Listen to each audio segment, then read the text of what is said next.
So I just kind of wanted to get your take on everything that's going around, and I guess how we, from a sociological perspective and a psychological perspective, should be coping with the situation. That's a great question. And I really have two things I think about this. The first one I want to talk about is sort of I worry a little bit about people's mental health. There's lots of medical folks around who are worrying about our physical health and Hmm. the virus itself, but I think we're underestimating just how much this might affect our mental health. And that is, many of us are locked in to relatively small places with people we love. Some of us are locked into relatively small places with people we don't necessarily love.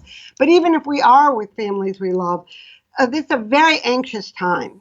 And people have all sorts of anxiety that they carry around with them in everyday life, even when the world is going uh, smoothly.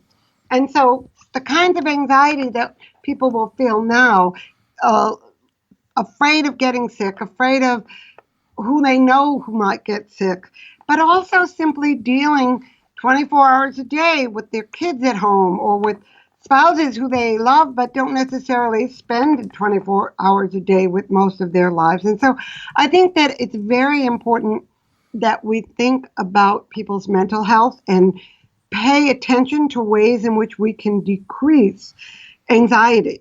We can, everyone has their own ways. I think that the problem is that some people decrease their anxiety with ways that are actually destructive.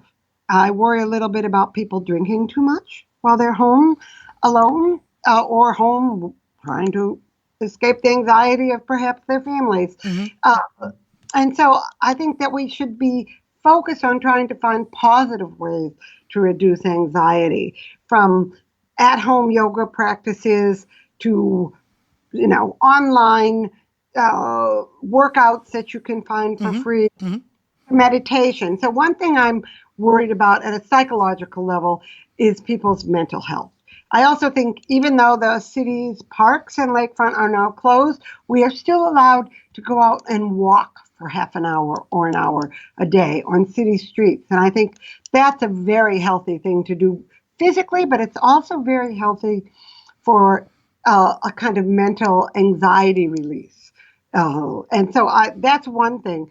The other thing is more related to my research and to the topic of the day, and that is gender. And that is every uh, part of life is gendered, so to speak. That is often experienced differently by women and men. Hmm. But so too is this pandemic, because in many families, certainly not all, but in many heterosexual families, women still do more than a fair share of household and child rearing. And in this moment, the amount of household labor and child tending has just grown explosively. Most children go off to school during the day. No one is expected to teach them at home.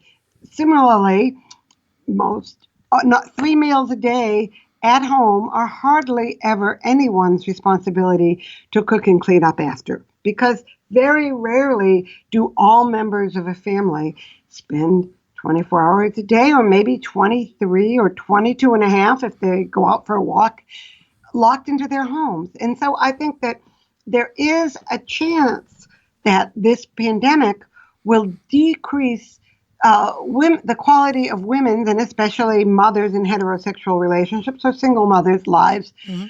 dramatically.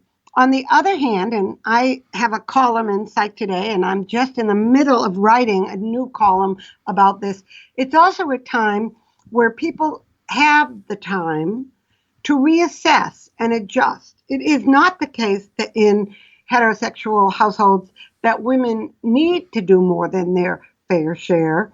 They do so because of ingrained habits or perhaps unexamined expectations of male privilege of their partners.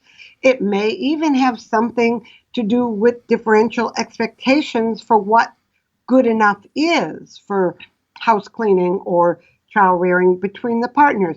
But those things happen and don't get challenged and don't get changed because we're all so busy all the time. When you have work and kids and leisure activities and aging parents, nobody has time to sort of take a deep breath and say, are we organizing our lives the way we really want to, the optimal way, the fair way, the way that live up to our own values? No, mostly we're just like managing to get through the day. We're in a moment, not because we've chosen to be, but we are, where most families are together much more and have more time on their hands than ever before. The kids' games are all canceled.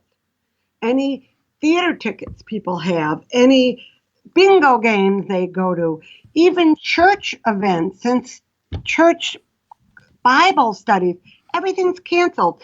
Some of them are online, but it takes you a third as much time to go to a Bible study if it's only the study and not the 45 minutes going and coming. And so we all have more time in our lives.